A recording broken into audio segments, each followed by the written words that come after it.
ಎಡಾಳಿ ಚಂದ್ರಶೇಖರ್ ಅವರೇ, ಇಂದು ಸಂಸದೆ ಸುಮಲತಾ ಅಂಬರೀಶ್ ಅವರು ಮಂಡ್ಯದಲ್ಲಿ ಮಹತ್ವದ ಸಭೆ ನಡೆಸಿದ್ದಾರೆ. ತಾವು 2024ರ ಲೋಕಸಭಾ ಚುನಾವಣೆಯಲ್ಲಿ ಸ್ಪರ್ಧೆ ಮಾಡ್ತಿಲ್ಲ ಅನ್ನೋ ಸ್ಪಷ್ಟನೆಯನ್ನ ನೀಡಿದ್ದಾರೆ. ಈ ಕುರಿತು ಹೆಚ್ಚಿನ ಮಾಹಿತಿ ಏನಿದೆ? ನಂದಿನಿ, ಬಹಳ ಕುತೂಹಲ ಇತ್ತು. ಸುಮಲತಾ ಅವರು ಬೆಂಬಲಿಗರ ಸಭೆಯನ್ನ ಕರೆದಿದ್ರು ಮತ್ತು 3-4 ದಿನಗಳ ಮುಂಚೆಯೇ ಈ ಸಭೆಯ ದಿನಾಂಕವನ್ನು ಘೋಷಣೆ ಮಾಡಿದ್ರು ಮತ್ತು ಈ ಸಭೆಯಲ್ಲಿ ಬಹಳ ಮಹತ್ವದ ಘೋಷಣೆಯನ್ನ ಮಾಡ್ತೀನಿ ನಾನು ಅಂತಾನೂ ಸಹ ಹೇಳಿದ್ರು. ಅವ್ರು ಏನ್ ಮಾಡ್ಬೋದು ಅಂತ ಹೇಳಿ ಸಿಕ್ಕಾಪಟ್ಟೆ ಚರ್ಚೆ ರಾಜ್ಯಾದ್ಯಂತ ನಡೀತಾ ಇತ್ತು. ಯಾಕಂದ್ರೆ ಈಗ ಮಂಡ್ಯ ಅಂದ್ರೆ ಎಲ್ಲರ ಕಣ್ಣು ಮಂಡ್ಯ ಕ್ಷೇತ್ರದ ಮೇಲಿದೆ. ಈ ಏನು 2019ರಲ್ಲಿತ್ತು ಅದೇ ರೀತಿ ಎಲ್ಲರ ಗಮನವನ್ನು ಸೆಳೆದಿರ್ತಕ್ಕಂಥ ಕ್ಷೇತ್ರ. ಹಾಗಾಗಿ ಬೆಂಬಲಿಗರ ಸಭೆಯನ್ನ ಕರಿತೀನಿ ಅಂತ ಹೇಳಿದಾಗ ಏನ್ ಘೋಷಣೆ ಮಾಡ್ಬೋದು ಅಂತ ಹೇಳಿ ಎಲ್ರಿಗೂ ಒಂದು ಕುತೂಹಲ, ಒಂದು ಆತಂಕ. ಅದ್ರಲ್ಲೂ ದೋಸ್ತಿ ಪಕ್ಷ ಕುಮಾರಸ್ವಾಮಿ ಜೆಡಿಎಸ್ ಪಕ್ಷಕ್ಕೆ ಏನಾದ್ರೂ ಘೋಷಣೆ ಮಾಡ್ಬಿಟ್ರೆ ಏನಾಗ್ಬಿಡುತ್ತೋ ಅಂತ ಆತಂಕ ಇತ್ತು. ಅವರು ಹೋಗಿ ಸುಮಲತಾ ಅವ್ರನ್ನ ಭೇಟಿ ಮಾಡಿದ್ರು, ಅಲ್ಲಿ ಹೋಗಿ ಅವ್ರಿಗೆ ಕನ್ವಿನ್ಸ್ ಮಾಡತಕ್ಕಂತ ಪ್ರಯತ್ನ ಮಾಡಿದ್ರು, ಬೆಂಬಲವನ್ನ ಕೋರಿದ್ರು. ಇನ್ನು ಬಿಜೆಪಿ ವರಿಷ್ಠರಿಗೂ ಸಹ ನಿರೀಕ್ಷೆ ಇತ್ತ ಅಥವಾ ಹೀಗೆ ಹೇಳ್ತಾರೆ ಅಂತ ಹೇಳಿ ಅಥವಾ ಏನಿತ್ತು, ಅವ್ರಿಗೂ ಸಹ ಏನ್ ಮಾತಾಡ್ಬೋದು ಅಂತ ಕುತೂಹಲ ಇತ್ತು. ಇನ್ನ ಕಾಂಗ್ರೆಸ್ನವರಂತೂ ಈ ಸಭೆಯ ಬಗ್ಗೆ ಅವ್ರು ಯಾವ ಕುತೂಹಲನೂ ಇದ್ದಿಲ್ಲ. ಯಾಕಂದ್ರೆ ಸುಮಲತಾ ಅವರು ಯಾವ ಕಾರಣಕ್ಕೂ ಕಾಂಗ್ರೆಸ್ ಅಭ್ಯರ್ಥಿನ ಬೆಂಬಲಿಸ್ತೇವೆ ಅಂತ ಹೇಳೋದಾಗ್ಲಿ ಅಥವಾ ಕಾಂಗ್ರೆಸ್ಗೆ ಬರ್ತೇವೆ ಅಂತ ಹೇಳೋದಾಗ್ಲಿ ಅಂತ ಒಂದು ಸೀನೆ ಇಲ್ಲ ಅನ್ನೋದು ಕಾಂಗ್ರೆಸ್ನವರಿಗೆ ಅರ್ಥ ಆಗಿತ್ತು. ಹಾಗಾಗಿ ಏನ್ ಮಾತಾಡ್ಬೋದು ಅಂತಕ್ಕಂಥ ಕುತೂಹಲ ಜೆಡಿಎಸ್ ಮತ್ತೆ ಬಿಜೆಪಿಗಿತ್ತು. ಈಗ ಸುಮಲತಾ ಸ್ಪಷ್ಟಪಡಿಸಿದ್ದಾರೆ, ಮಂಡ್ಯದಲ್ಲಿ ಅಭಿಮಾನಿಗಳ ಸಭೆಯನ್ನ ಮಾಡಿದ್ದಾರೆ. ಅವರು ಹೇಳಿರೋದು ಬಿಜೆಪಿಯನ್ನ ಬೆಂಬಲಿಸ್ತೇನೆ ಅಂತ ಹೇಳಿ ಒಂದು ಮಾತು, ಬಿಜೆಪಿಯನ್ನ ಬೆಂಬಲಿಸ್ತೇನೆ, ಬಿಜೆಪಿ ಜೊತೆಗಿರ್ತೇನೆ ಅಂತ ಹೇಳಿ. ಆದ್ರೆ ಬಿಜೆಪಿಗೆ ಅಧಿಕೃತವಾಗಿ ಸೇರಿಲ್ಲ ಅವ್ರಿನ್ನು. ಬಿಜೆಪಿಗೆ ಬೆಂಬಲ, ಯಾಕಂದ್ರೆ ಇನ್ನು ಹಾಲಿ ಸಂಸದರಾಗಿರೋ ಕಾರಣಕ್ಕೆ ಬಿಜೆಪಿಗೆ ಸೇರ್ಲಿಕ್ಕಾಗಲ್ಲ. ಸಂಸದ ಸ್ಥಾನದ ಅವಧಿ ಮುಗಿದ ನಂತರ ಅವರು ಬಿಜೆಪಿ ಸೇರ್ಬೋದಿಲ್ಲ. ಆದ್ರೆ ಬಿಜೆಪಿಗೆ ಬೆಂಬಲಿಸ್ತೇನೆ ಅಂತ ಹೇಳಿದ್ದಾರೆ. ಪ್ರಧಾನಿ ನರೇಂದ್ರ ಮೋದಿ ಅವರನ್ನ ಹೊಗಳಿದ್ದಾರೆ, ಅವ್ರ ಜೊತೆಗಿರ್ತೀನಿ ಅಂತ ಹೇಳಿದ್ದಾರೆ. ಇನ್ನು ಎರಡನೇ ಮಾತು ಅವರು ಬಹಳ ಸ್ಪಷ್ಟವಾಗಿ ಹೇಳಿದ್ದು, ನನಗೆ ಬೆಂಗಳೂರು ದಕ್ಷಿಣ, ಚಿಕ್ಕಬಳ್ಳಾಪುರ, ಮೈಸೂರು ಇಲ್ಲಿಂದ ಸ್ಪರ್ಧೆ ಮಾಡ್ಲಿಕ್ಕೆ ಬಿಜೆಪಿ ಮುಖಂಡರಿಂದ ಕರೆ ಬಂತು, ಕೇಳಿದ್ರು ನನಗೆ. ಆದ್ರೆ ನಾನು ಮಂಡ್ಯ ಬಿಟ್ಟು ಎಲ್ಲೂ ಹೋಗಲ್ಲ, ಮಂಡ್ಯದಲ್ಲೇ ಇರ್ತೇನೆ. ಗೆದ್ರು ಮಂಡ್ಯದಲ್ಲೇ ಇರ್ತೇನೆ, ಸೋತ್ರು ಮಂಡ್ಯದಲ್ಲೇ ಇರ್ತೇನೆ, ಇದ್ರು ಮಂಡ್ಯದಲ್ಲೇ ಇರ್ತೇನೆ ಅನ್ನುವಂತ ಮಾತನ್ನ ಅವರು ಈ ಸಂದರ್ಭದಲ್ಲಿ ಹೇಳಿದ್ದಾರೆ. ಆ ಮೂಲಕ ಮಂಡ್ಯ ರಾಜಕಾರಣ ಬಿಟ್ಟು ಹೊರಗೆ ಹೋಗುವಂತ ಯಾವುದೇ ಸಾಧ್ಯತೆಯನ್ನ ತಳ್ಳಿ ಹಾಕಿದ್ದಾರೆ. ಹಾಗಾಗಿ ಈಗ ಬಿಜೆಪಿ ಮತ್ತೆ ಜೆಡಿಎಸ್ ಎರಡೂ ಪಕ್ಷಗಳು ನಿಟ್ಟುಸಿರನ್ನ ಬಿಟ್ಟಿವೆ. ಈಗ ಆ ಕ್ಷೇತ್ರದಲ್ಲಿ ದೋಸ್ತಿ ಈ NDA ಅಭ್ಯರ್ಥಿಯಾಗಿ ಜೆಡಿಎಸ್ ನ ಮುಖಂಡ ಮಾಜಿ ಮುಖ್ಯಮಂತ್ರಿ HD ಕುಮಾರಸ್ವಾಮಿ ಅವರು ಕಣಕ್ಕಿಳಿದಿದ್ದಾರೆ. ಈಗ ಅವರಿಗೆ ಬೆಂಬಲಿಸಬೇಕಾಗತ್ತೆ ಮತ್ತು ಮುಂದಿನ ದಿನಗಳಲ್ಲಿ ಅವ್ರ ಪ್ರಚಾರವನ್ನು ಹೇಗ್ ಮಾಡ್ತಾರೆ ಅನ್ನೋದು ಸಹ ನೋಡ್ಬೇಕಾಗಿದೆ. ಯಾಕಂದ್ರೆ ಜಂಟಿ ಪ್ರಚಾರ ಮಾಡ್ತಾರಾ ಅಥವಾ ಪ್ರತ್ಯೇಕವಾಗಿ ಪ್ರಚಾರ ಮಾಡ್ತಾರಾ? ಇಷ್ಟು ದಿನ ಏನು ಸುಮಲತಾ ಮತ್ತೆ ಕುಮಾರಸ್ವಾಮಿ ಅವರಿಬ್ರು ಈ ಕಳೆದ 5 ವರ್ಷದಲ್ಲಿ ಎಷ್ಟು ವಾಗ್ಯುದ್ಧ, ಎಷ್ಟು ಟೀಕೆಗಳು, ಎಷ್ಟು ಪರಸ್ಪರ ಟೀಕೆಗಳು ಎಲ್ಲವನ್ನು ಏನ್ ಮಾಡಿದ್ರು ಅವೆಲ್ಲವನ್ನು ಮರೆತು ಈಗ ಒಂದೇ ವೇದಿಕೆಯಲ್ಲಿ ಅವರಿಬ್ರು ಕಾಣಿಸ್ಬೇಕಾಗಿದೆ, ಒಂದೇ ವೇದಿಕೆಯಲ್ಲಿ ಪ್ರಚಾರವನ್ನು ಮಾಡಬೇಕಾಗಿದೆ. ಹಾಗೂ ಸುಮಲತಾ ಅವರು ಕುಮಾರಸ್ವಾಮಿ ಅವರ ಪರವಾಗಿ ಪ್ರಚಾರವನ್ನು ಮಾಡಬೇಕಾಗಿದೆ. ಈ ನಂತರದ ದಿನಗಳಲ್ಲಿ ಪ್ರಚಾರವನ್ನು ಹೇಗೆ ಪ್ಲಾನ್ ಮಾಡ್ತಾರೆ, ಏನ್ ಮಾಡ್ತಾರೆ ಅನ್ನೋದನ್ನ ನೋಡ್ಬೇಕಾಗಿದೆ. ಆದ್ರೆ ಈ ಸಭೆಯಲ್ಲಿ ಅವರು ಸ್ಪಷ್ಟಪಡಿಸಿರೋದು, ನಾನು ಮಂಡ್ಯ ಬಿಟ್ಟು ಎಲ್ಲಿ ಹೋಗಲ್ಲ ಅಂತ ಒಂದು ಮಾತು, ಇನ್ನೊಂದು ಬಿಜೆಪಿಯನ್ನೇ ಬೆಂಬಲಿಸ್ತೇನೆ, ಬಿಜೆಪಿ ಜೊತೆಗಿರ್ತೇನೆ ಅಂತ ಹೇಳಿ. ಹಾಗಾಗಿ ಮಂಡ್ಯದಲ್ಲಿ ದೋಸ್ತಿ ಅಭ್ಯರ್ಥಿ ಆಗಿರ್ತಕ್ಕಂಥ ಕುಮಾರಸ್ವಾಮಿ ಅವರಿಗೆ ಸುಮಲತಾ ಅವರ ಬೆಂಬಲ ಅನ್ನೋದು ಈ ಮೂಲಕ ಸ್ಪಷ್ಟಪಡಿಸಿದ್ದಾರೆ. ನಂದಿನಿ, ಹಾಗಾದ್ರೆ ಈಗ ಮಂಡ್ಯದ ಲೆಕ್ಕಾಚಾರ ಏನಾಗಬಹುದು? ಬಿಜೆಪಿ NDA ನಡುವೆ ಏನಾದ್ರೂ ನೇರ ಸ್ಪರ್ಧೆ ನಡೆಯೋ ಸಾಧ್ಯತೆ ಇದೆಯಾ ಅಥವಾ ಕಾಂಗ್ರೆಸ್ ನೇರ ಟಕ್ಕರ್ ನೀಡತ್ತಾ?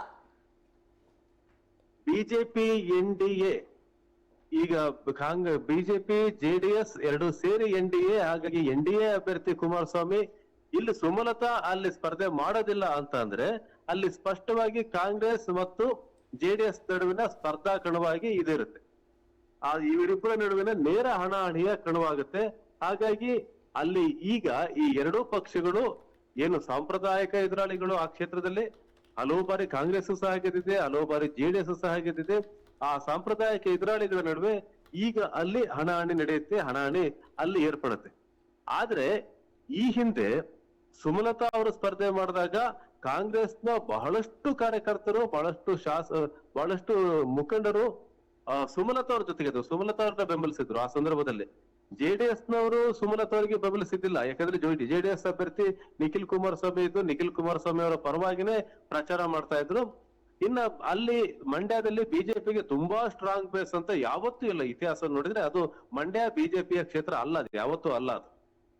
ಅದು ಕಾಂಗ್ರೆಸ್ ಕ್ಷೇತ್ರ ಅಥವಾ ಜೆಡಿಎಸ್ ನ ಕ್ಷೇತ್ರ. ಹಾಗಾಗಿ ಅಲ್ಲಿದ್ದು ಜೆಡಿಎಸ್ ಮತ್ತೆ ಬಿಜೆಪಿ, ಜೆಡಿಎಸ್ ಮತ್ತು ಕಾಂಗ್ರೆಸ್ ಕಾರ್ಯಕರ್ತರು ಮಾತ್ರ. 2019ರ ಚುನಾವಣೆಯಲ್ಲಿ ಕಾಂಗ್ರೆಸ್ ಕಾರ್ಯಕರ್ತರು ಒಂದ್ ರೀತಿ ಸುನಾಮಿಯ ರೀತಿಯಲ್ಲಿ ಸುಮಲತಾ ಅವರಿಗೆ ಬೆಂಬಲಿಸಿದ್ರು. ಯಾಕಂದ್ರೆ ಅಲ್ಲಿ ಜೆಡಿಎಸ್ ವಿರುದ್ಧ ನಿಲ್ಬೇಕಾಗಿತ್ತು. ಜೆಡಿಎಸ್ ವಿರುದ್ಧ ಅಲ್ಲಿ ಕಾಂಗ್ರೆಸ್ ಅಭ್ಯರ್ಥಿಯನ್ನ ಒಂದ್ ರೀತಿ ಕಾಂಗ್ರೆಸ್ನ ಮುಖಂಡರು ಸಹ ಸುಮಲತಾ ಅವರಿಗೆ ಬೆಂಬಲಿಸಿದ ಆ ಚುನಾವಣೆಯಲ್ಲಿ. ಬಿಜೆಪಿ ಬೆಂಬಲಿಸಿತ್ತು, ಅದು ಬಹಿರಂಗವಾಗಿ ಅದು ಗೊತ್ತಿರತಕ್ಕಂಥ ಸತ್ಯ. ಹಾಗಾಗಿ ಈ ಬಾರಿ ಈ ಹಿಂದೆ ಸುಮಲತಾ ಅವರಿಗೆ ಬೆಂಬಲಿಸಿದಂತ ಕಾಂಗ್ರೆಸ್ನ ಮುಖಂಡರು, ಕಾಂಗ್ರೆಸ್ನ ಕಾರ್ಯಕರ್ತರು ಈಗ ಸುಮಲತಾ ಅವರ ಬದಲಾದ ನಿಲುವು ಪ್ರಕಟವಾದಂತ ಸಂದರ್ಭದಲ್ಲಿ, ಅಂದ್ರೆ ನಾನು ಬಿಜೆಪಿಲಿ ಇರ್ತೇನೆ ಅಂತ ಬಹಳ ಸಹ ಹೇಳಿದ್ರು, ಬಿಜೆಪಿಲಿ ಇರ್ತೇನೆ ಅಂತ ಸ್ಪಷ್ಟಪಡಿಸಿದ್ರು. ಇನ್ನ ಅವ್ರು ಕಣಕ್ಕಿಳಿಯೋದಿಲ್ಲ ಅನ್ನೋದು ಸ್ಪಷ್ಟ ಆಯ್ತು ಈಗ ಈ ಹಿಂದೆ 2019 ಚುನಾವಣೆಯಲ್ಲಿ ಅವ್ರ ಜೊತೆಗೆ ಇದ್ದಂತ ಕಾಂಗ್ರೆಸ್ನ ಕಾರ್ಯಕರ್ತರು ಈಗ ಏನ್ ಮಾಡ್ತಾರೆ? ಸುಮಲತಾ ಅವ್ರ ಜೊತೆಗಿರ್ತಾರ? ಅದು ಸುಮಲತಾ ಅವ್ರು ಹೇಳಿದಂಗೆ ದೋಸ್ತಿ ಪಕ್ಷದ ಅಭ್ಯರ್ಥಿಗೆ ಬೆಂಬಲಿಸ್ತಾರ, NDA ಬೆಂಬಲಿಸ್ತಾರ, ಅಥವಾ ಕಾಂಗ್ರೆಸ್ಗೆ ಮತ್ತೆ ವಾಪಸ್ ಬರ್ತಾರ? ಯಾಕಂದ್ರೆ 2019 ಸುಮಲತಾ ಅವರ ಫೇವರ್ ಆಗಿ ಏನ್ ವಾತಾವರಣ ಇತ್ತು ಅದಿಲ್ಲ ಈಗ. ಅದು ಬಹಳ ಕುತೂಹಲ ಮೂಡಿಸ್ತಾ ಇರ್ತಕ್ಕಂಥ ಪ್ರಶ್ನೆ. ಈ ನಿಟ್ಟಿನಲ್ಲಿ ಮಂಡ್ಯದಲ್ಲಿ ಜೆಡಿಎಸ್ ಮತ್ತೆ ಕಾಂಗ್ರೆಸ್ ನಡುವೆ ತೀವ್ರವಾದ ಹಣಾಹಣಿಯ ಪೈಪೋಟಿ ನಡೆಯುತ್ತೆ ಅನ್ನೋದ್ರಲ್ಲಿ ಯಾವುದೇ ಅನುಮಾನ ಇಲ್ಲ ಅಂತೀರಿ. ಹಾಗೆ ಮುಂಬರುವ ದಿನಗಳಲ್ಲಿ ಸುಮಲತಾ ಅಂಬರೀಶ್ ರಾಜಕೀಯವನ್ನ ಪ್ರವೇಶ ಮಾಡೋ ಸಾಧ್ಯತೆ ಇದೆಯಾ, ಅಥವಾ ರಾಜಕೀಯದಿಂದ ಹಿಂದುಳಿತಾರ? ಅವರು ಇಷ್ಟು ತಡವಾಗಿ ಈ ಘೋಷಣೆಯನ್ನ ಅನೌನ್ಸ್ ಮಾಡಿದ್ದಾರೆ ಅಂತಂದ್ರೆ, ಅಳೆದು ತೂಗಿ ಮಾತನಾಡಿದ್ದಾರೆ ಅಂತಂದ್ರೆ, ಮತ್ತೆ ಬಹಳ ಎಚ್ಚರಿಕೆಯಿಂದ ಇವತ್ತು ನಡೆದಂತ ಸಭೆಯಲ್ಲಿ ಅವ್ರು ಮಾತನಾಡಿದ್ದಾರೆ. ಇಷ್ಟೆಲ್ಲಾ ಮಾಡಿದ್ದಾರೆ ಅಂತಂದ್ರೆ ಅವರು ರಾಜಕಾರಣದಿಂದ ದೂರ ಆಗ್ತಾರೆ, ಅಥವಾ ರಾಜಕಾರಣಕ್ಕೆ ಮೇಲೆ ಬರಲ್ಲ, ರಾಜಕಾರಣದಿಂದ ತಟಸ್ಥರಾಗುಳಿತಾರೆ ಅಂತ ಏನ್ ಅನಿಸ್ತಾ ಇಲ್ಲ. ಯಾಕಂದ್ರೆ ಅವರು ಮಂಡ್ಯ ಕ್ಷೇತ್ರ ಬಿಜೆಪಿಗೆ ಬೇಕು ಅಂತೇಳಿ ಬಹಳ ಹಠ ಹಿಡಿದು ವರಿಷ್ಠರವರೆಗೂ ಹೋಗಿ ಭೇಟಿ ಮಾಡಿ ಬಂದವರು. ಹಾಗಾಗಿ ಬಹುಶಃ ಅವರಿಗೆ ಬಿಜೆಪಿಯಿಂದ ಏನಾದ್ರೂ ಒಂದು ಭರವಸೆ ಸಿಕ್ಕಿರುತ್ತೆ. ಅವರು ರಾಜಕಾರಣ ಮಾಡ್ತೇನೆ ಅಂದ್ರೆ ಮಂಡ್ಯದಿಂದ ಮಾಡ್ತೇನೆ ಅಂತ ಹೇಳಿದ್ರೆ, ಚುನಾವಣೆಯನ್ನ ಮಂಡ್ಯದಿಂದ ಎದುರಿಸ್ತೇನೆ ಅಂತಾನೆ ಹೊರತು ಅಧಿಕಾರ ಮಾಡಿದಂತ ಬಿಜೆಪಿ ಇದೆ, ಅವ್ರಿಗೆ ಏನಾದ್ರೂ ಒಂದು ಭರವಸೆ ಸಿಕ್ಕಿರುತ್ತೆ ಮುಂದಿನ ದಿನಗಳಲ್ಲಿ ಸಕ್ರಿಯವಾಗಿ ರಾಜಕಾರಣದಲ್ಲಿ ಇರ್ಲಿಕ್ಕೆ ಅವ್ರಿಗೆ ಏನ್ ಬೇಕೋ ಅಂತ ಅವಕಾಶವನ್ನ ಬಿಜೆಪಿ ಖಂಡಿತವಾಗಿ ಕಲ್ಪಿಸುತ್ತೆ. ಯಾಕಂದ್ರೆ ಅಷ್ಟು ಪೈಪೋಟಿಯ ಆ ಕಣದಲ್ಲಿ ನನಗೆ ಒಬ್ಬ ಸಿಟ್ಟಿಂಗ್ ಎಂಪಿಗೆ ಅವರು ಸೀಟನ್ನ ಬಿಟ್ಕೊಟ್ಟಿದ್ದಾರೆ ಅಂತಂದ್ರೆ ಅಂತ ಕ್ಷೇತ್ರಗಳನ್ನ ಸ್ವಲ್ಪ ವಿಶೇಷವಾಗಿ ಯಾವುದೇ ರಾಜಕೀಯ ಪಕ್ಷ ನೋಡೋದ್ರಲ್ಲಿ ಯಾವುದೇ ಅನುಮಾನ ಇಲ್ಲ. ಹಾಗಾಗಿ ಸುಮಲತಾ ಅವರು ಮುಂದಿನ ದಿನಗಳಲ್ಲಿ ರಾಜಕಾರಣದಿಂದ ದೂರ ಉಳಿತಾರೆ ಅಂತ ಯಾರಿಗೂ ಅನಿಸ್ತಾ ಇಲ್ಲ, ಮತ್ತೆ ತಟಸ್ಥರಾಗ್ತಾರೆ ಅಂತ ಅನಿಸ್ತಾ ಇಲ್ಲ. ಈಗ ಅವರು ಸ್ಪಷ್ಟವಾಗಿ ಹೇಳಿದ್ರು ಬಿಜೆಪಿ ಜೊತೆಗೆ ಇರ್ತೀನಿ ಅಂತ ಹೇಳಿ. ಇನ್ನೂ ಅಧಿಕಾರಕ್ಕೆ ಬಹಳಷ್ಟು ಅವಕಾಶ ಇದೆ. ಇನ್ನು ಮುಂದಿನ ದಿನಗಳಲ್ಲಿ ಏನಾಗುತ್ತೆ ಅಂತ ನೋಡ್ಬೇಕಾಗಿದೆ. ಬಿಜೆಪಿ ಅವರಿಗೆ ಖಂಡಿತವಾಗಿ ವ್ಯವಸ್ಥೆ ಮಾಡಬಹುದು. ಆ ಭರವಸೆಯನ್ನ ಹೊಂದಿರೋ ಕಾರಣಕ್ಕಾಗಿನೇ ಅವ್ರು ಈ ಘೋಷಣೆಯನ್ನ ಮಾಡಿದ್ದಾರೆ. ಅವ್ರು ಹೇಳಿದ್ರು ನನಗೇನು ನಿರೀಕ್ಷೆ ಇಲ್ಲ, ಏನು ಲಾಭ ಇಲ್ಲ, ನಾನು ಯಾವ ತರದ್ದು ಏನು ನಿರೀಕ್ಷೆ ಮಾಡ್ತಾ ಇಲ್ಲ ಅನ್ನುವಂತ ಮಾತನ್ನ ಹೇಳಿದ್ದಾರೆ. ಆದ್ರೆ ಸುಮಲತಾ ಅವ್ರ ಜೊತೆಗೆ ಅಂಬರೀಷ್ ಅನ್ನ ಹೆಸರು ಸೇರ್ಕೊಂಡಿರೋದ್ರಿಂದ, ಅಂಬರೀಷ್ ಅವರ ಪ್ರಭಾವ ಮಂಡ್ಯದಲ್ಲಿ ದಟ್ಟವಾಗಿರೋದ್ರಿಂದ ಅಂತಹ ಒಂದು ಬಲ ಬಿಜೆಪಿಗೆ ಬೇಕೇ ಬೇಕು. ಮುಂದಿನ ದಿನಗಳಲ್ಲಿ ರಾಜಕಾರಣ ಯಾವ ತಿರುವನ್ನು ಪಡೆಯುತ್ತೋ ಏನಾಗುತ್ತೋ ಏನು ಹೇಳಕ್ಕಾಗೋದಿಲ್ಲ. ಹಾಗಾಗಿ ಸುಮಲತಾ ಅವರ ಹೆಸರು ಮತ್ತೆ ಅವ್ರ ಜೊತೆಗಿರ್ತಕ್ಕಂಥ ಬಲ ಬಿಜೆಪಿಗೆ ಬೇಕಾಗುತ್ತೆ. ಹಾಗಾಗಿ ಸುಮಲತಾ ಅವರಿಗೆ ಖಂಡಿತವಾಗಿ ಅದೊಂದು ಸ್ಥಾನವನ್ನ ತೋರಿಸಬಹುದು ಅಂತೇಳಿ ಸುಮಲತಾ ಅವರ ಅಭಿಮಾನಿಗಳು ಸಹ ನಿರೀಕ್ಷೆ ಮಾಡ್ತಾ ಇದ್ದಾರೆ ಅಂತೀನಿ. ನಿಮ್ಮೆಲ್ಲ ಮಾಹಿತಿಗಾಗಿ ಧನ್ಯವಾದಗಳು.